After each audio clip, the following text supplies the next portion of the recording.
my beloved customer. Blessed Sunday all. So grabe ka blessed na ko this month. Bisag dili this month, previous days o uban pang mga panahon. Pasalamaton jud ko sa imo Lord. Grabe nga mga opportunity, mga tanan, mga panalangin Lord. Salamat kayo. Then I just want to flex this another gift for my beloved customer. Then mga kuan po din sila, property owner, one of my gihandulan nga mga property na for rent diri sa part sa Butuan City. So thank you kaayo sir, ma'am. Hindi na ako i-mention na. No, gikan mi nanimba, then nag-PM siya sa kuha nga masin makahapit ka na.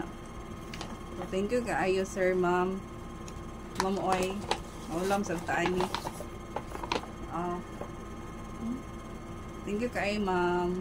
Gwapa tag samot ani, charot. And then after good. Thank you kaayo ni ma'am ha sa paghatag og value sa kuha. Then basta doon ko na imong property parinta. So tuod guys, napay-available na tong for rent sa iya 1,000 commercial space for rent along the National Highway ra gid siya. And then napuntay 10,000. So direct message me guys.